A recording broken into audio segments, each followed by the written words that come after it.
Ha llegado el momento en el cual empezamos a conocernos recíprocamente el uno al otro a través de este curso. Podemos, pues, hacer una pausa para hacer una especie de inventario, examinando lo que hemos leído y aprendido, probablemente. Es necesario detenernos lo bastante a menudo para proceder a una recreación de nuestro espíritu. ¿Habéis pensado en lo que significa recreación, eso es, recreación? Puntualizamos nuestra pregunta, porque este vocablo está relacionado con la fatiga. Cuando estamos fatigados, no podemos llevar a cabo nuestra mejor obra. ¿Habéis pensado en lo que sucede cuando uno se siente bajo el peso de una fatiga?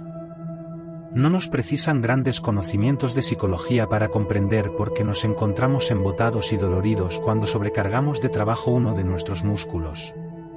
Consideremos ahora lo que sucede cuando vamos reiterando una acción determinada, por ejemplo, levantando un gran peso con la mano derecha. Simplemente, al cabo de un rato, los músculos de nuestra mano derecha empiezan a dolernos, experimentamos una sensación peculiar de nuestra musculatura y si continuamos demasiado tiempo notamos un dolor acusado en vez del simple malestar. Nos fijaremos en esto con más precisión más adelante. Durante este curso hemos insistido en que toda vida, en su origen, es electricidad. Sea lo que sea nuestro pensamiento, siempre sucede que engendramos una corriente eléctrica, bajo la forma de un nervio que galvaniza un músculo en acción. Pero, consideremos ahora nuestro brazo, del que hemos abusado por un trabajo excesivo, hemos ido levantando algo demasiadas veces por demasiado tiempo y los nervios que traen la corriente eléctrica del cerebro han resultado sobrecargados en demasía. De una manera muy parecida, si cargamos en exceso un fusible, este no se estropeará inmediatamente, sino que presentará signos de estar sobrecargado. Igualmente nuestros nervios que mueven la musculatura quedan sobrecargados por el paso de la corriente continua, y se cansan de ser continuamente encogidos y desencogidos. ¿Quién es el que se cansa? Es fácil responder a la pregunta. Cuando movemos uno de nuestros miembros o músculos, el estímulo procede del cerebro. La corriente eléctrica origina secreciones a lo largo de la estructura muscular, que hacen que los paquetes de fibras musculares puedan encogerse, aparte el uno del otro, de forma que si escogemos un paquete, o un grupo de paquetes de fibras, contrayéndose cada una aparte, el resultado será hacer disminuir la longitud total, y esto quiere decir que un miembro debe moverse. Esto es como decimos, no entramos dentro del proceso psicológico, pero un resultado secundario de este fenómeno será que las sustancias químicas involucradas en el proceso del encogimiento de las estriaciones de las fibras musculares quedan cristalizadas e incrustadas en el tejido. De manera que si el organismo manda esas secreciones, esas sustancias químicas a la musculatura más aprisa de lo que pueden ser absorbidas por el tejido, el resultado será que unos cristales, dotados de aristas muy afiladas, se incrustarán en las fibras de nuestra musculatura y nos causarán vivos dolores si persistimos en nuestros intentos de mover estos músculos. La única solución que nos queda entonces es la de aguardar tal vez un día o tal vez un par, hasta que los cristales se hayan absorbido y las fibras de los músculos vuelvan a poder resbalar suavemente las unas con las otras. Es de observar que todas las veces que nos aquejan dolores reumáticos es debido a cristales que se fijan en diversas regiones de nuestro cuerpo y bloquean nuestros tejidos musculares. Una persona afligida por el dolor reumático puede mover la parte dañada, pero dolorosamente, debido a los cristales alojados en sus tejidos musculares. Si hallamos manera de poder disolver los cristales, entonces no será posible curar el reumatismo. Pero aún no se ha conseguido hasta la fecha.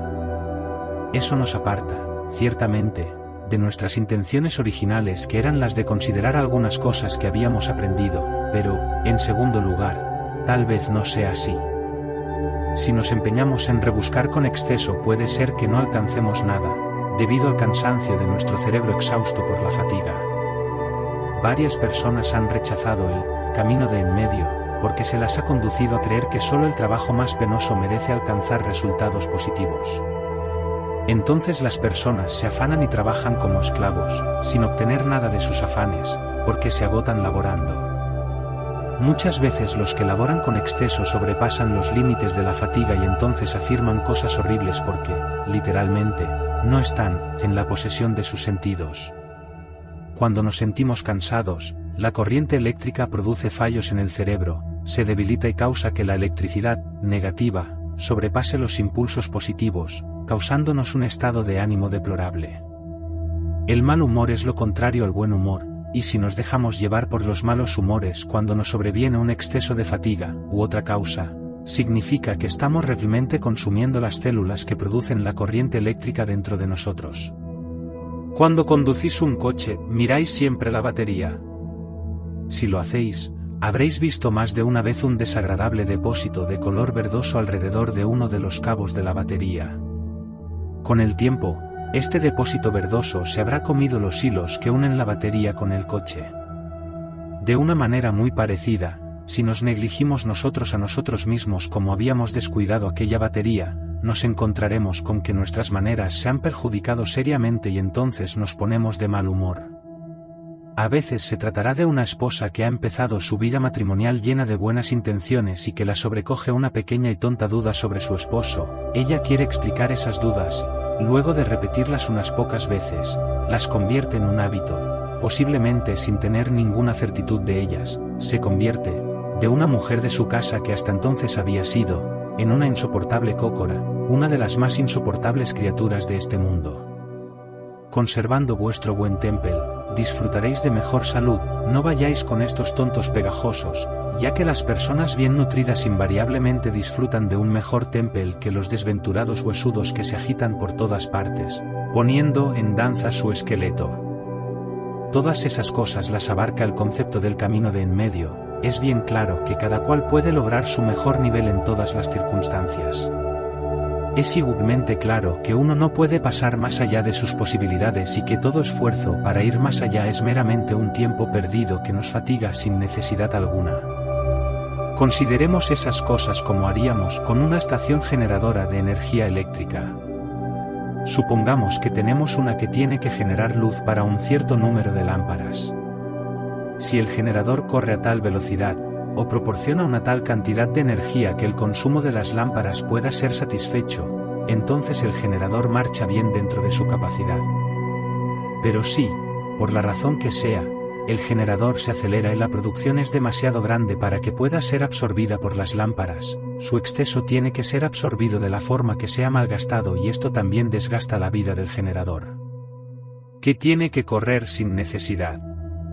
Otro camino para exponer este problema es como sigue: tenemos un coche y necesitamos seguir por la carretera a una velocidad, supongamos, de unos 50 km/h. Mucha gente necesita ir bastante más deprisa, pero unos 50 por hora nos basta para nuestro ejemplo. Si somos unos conductores razonables, estaremos al cabo de la calle rodando exactamente a 50 por hora, con la máquina marchando poco a poco.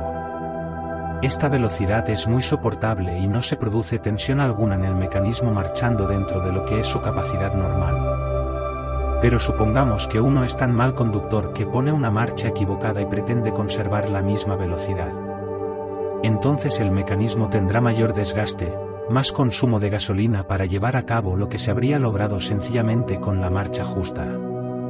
El camino de en medio, entonces, significa el llevar la marcha indicada para el caso particular, pero no sobrecargar la vida y las energías de uno mismo equivocadamente. Demasiados son aquellos que piensan que todo es cuestión de matarse trabajando, y cuanto más duramente trabajen para lograr un objetivo, más mérito les alcanza por ello. Nada tiene que marchar más allá de lo que hace al caso, siempre se tiene, nunca se repetirá bastante proclamándolo que trabajar en consonancia con el trabajo que se tiene a mano. Volvamos a lo de la recreación. Ya hemos dicho que era recreación. Cuando nos sentimos cansados, significa que solo ciertos músculos, ciertas partes de nuestro cuerpo, se han cansado. Sí, pongamos por caso, hemos levantado con nuestro brazo derecho demasiado peso, tal vez moviendo ladrillos, tal vez libros, empezamos a sentirnos doloridos, cuando nos fatigamos, pero lo que se fatiga será el brazo, más, no las piernas, los oídos o los ojos.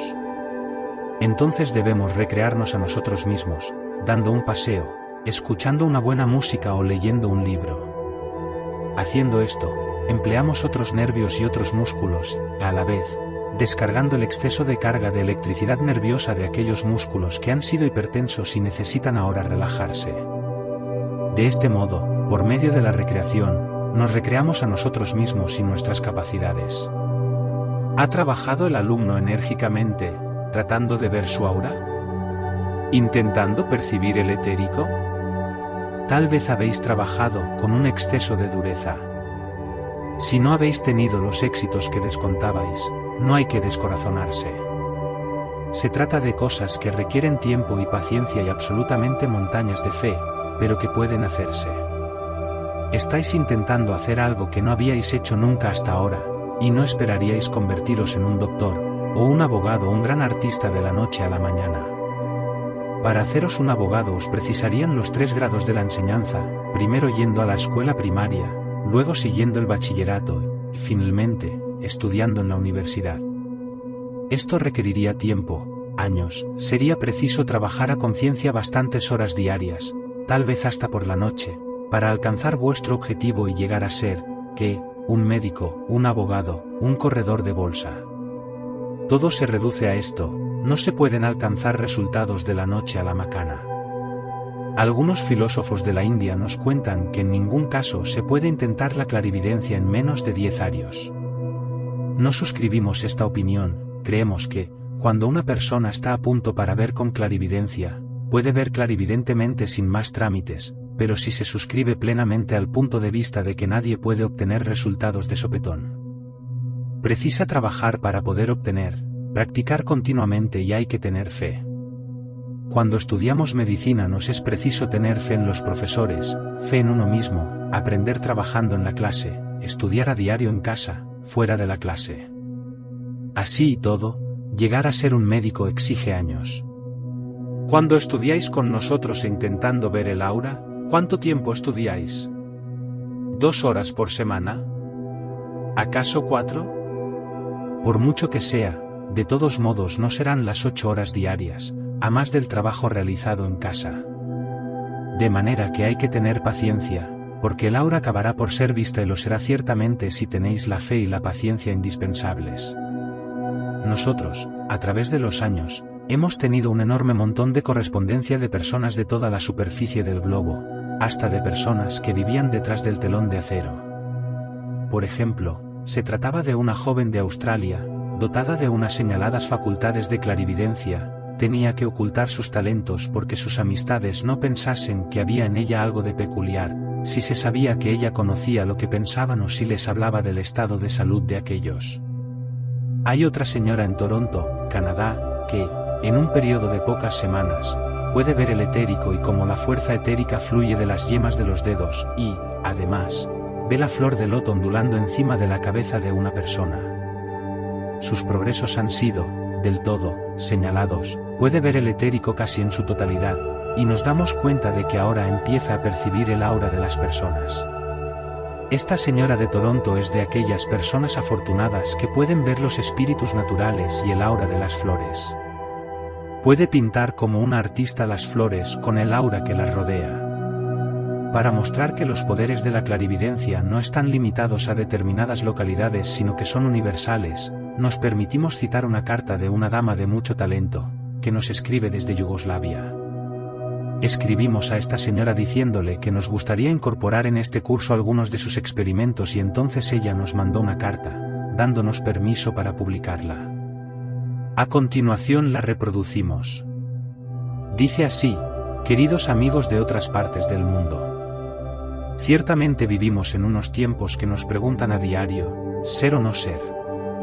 Se han ido aquellos tiempos de estar sentados como un gato al lado de una estufa. La vida, como la eternidad, nos plantea la interrogación. ¿Sí o no? ¿De qué sí o no se trata? Pensamos que se trata de si tenemos que dejar perecer nuestra alma y enfermar nuestro cuerpo, o alimentar nuestro espíritu y convertir nuestro cuerpo en una cosa llena de salud, hermosa y llena de armonía. ¿Por qué hablo siempre del alma, algo que no podemos ver, que los cirujanos no pueden tocar ni presentarnos sobre un plato? Queridos amigos, tanto si creéis en ella o no, el alma es así. ¿Tenéis un momento para escuchar, por favor? No vayáis al cine ni al campeonato de fútbol, ni a correr tiendas, o al motorismo, escuchad un momento, porque se trata de una materia importantísima. En la parte occidental del globo no existen muchas personas que puedan ver el llamado mundo invisible, las auras de los seres humanos. Esto significa la luz o la sombra, si hay un resplandor o, al contrario, un espíritu muy apegado a la tierra alrededor del cuerpo, y especialmente, de la cabeza de las personas. El espíritu es la parte eterna, impasible, de nosotros, es nuestro cuerpo superior y sin él no podríamos existir. Yo tengo el don de ver las auras desde los primeros años de mi vida. Cuando tenía muy pocos años, creía que todo el mundo podía ver aquello que yo veía. Más tarde me llamaron embustera o me declararon loca. Comprendí entonces que la gente no podía ver lo que yo veía. Dejadme declarar el camino que entonces seguí. ¿Habéis observado las líneas circulares que forma la madera en la parte interior del tronco de un árbol? Indican los años durante los cuales aquel árbol ha vivido, tanto los débiles como los fructuosidad. Nada permanece sin dejar rastros. Nada. Una vez estuve ante una vieja iglesia y vi lo que las otras personas no podían ver sobre la tierra. Alrededor del templo brillaba una luz maravillosa, siguiendo alrededor del edificio se veía un resplandor maravilloso que dibujaba los perfiles del edificio, a su alrededor se percibían unas finísimas líneas, como se ven en las maderas. Yo veía estas líneas y hablaba de ellas a la gente que estaba a mi alrededor. Cada línea correspondía exactamente a una centuria. Era la vieja iglesia de Remete, cerca de Zagreb, la capital de Croacia. Desde aquella fecha tenía yo el poder de explicar las líneas que había alrededor de los edificios antiguos, precisando su antigüedad. Una vez me preguntó una amiga, ¿cuántos años tiene esta capilla? Le respondí, no veo ni una sola línea, ni una sola luz. Muy bien, respondió la amiga. Esta capilla no llega a tener un siglo. Ya lo veis. Si un edificio posee su alma, cuanto más todo aquello que es viviente. Yo puedo percibir el aura de una madera, de los árboles, de las praderas, o de las flores. Sobre todo después del anochecer. Esa dulce, a la vez que intensa luz, alrededor de toda criatura viviente, alrededor del perro, igual que del gato. ¿Podéis ver el pajarito que canta cerca de vosotros su canto del atardecer? ¿Cuántos rayos de luz lo coronan? Su espíritu relumbra de gozo. Pero también, a este pajarito, un mozalbete le pegó un tiro. El aura del pájaro vaciló un momento y se apagó enseguida. Fue como un lamento a través de la naturaleza. Yo vi lo que digo, y lo sentí en mi alma. Y hablé de ello. Entonces me llamaron loca. Cuando tenía 18 años de edad, un día estaba frente a un espejo. Caía ya la noche y me iba a la cama. La habitación se encontraba casi a oscuras y yo llevaba puesta una larga camisa de dormir blanca. De pronto, vi un resplandor en el espejo. Me atrajo y divisé a mi alrededor una luz primero azul y luego dorada. Como yo no sabía nada referente al aura me asusté y me fui corriendo hacia donde estaban mis padres, y les grité, me estoy quemando. No me hacía daño alguno, pero ¿de qué se trataba? Ellos me miraron y encendieron la luz eléctrica, y entonces no vieron nada. Pero luego apagaron la luz y entonces me vieron como rodeada de vivas llamas de oro. Una criada vino y se puso a chillar de terror. Salió huyendo de la habitación. Yo me acordaba de haber visto aquello en otras personas, pero era muy distinto de ahora cuando lo veía en mi persona. Me sentía, entonces, completamente asustada.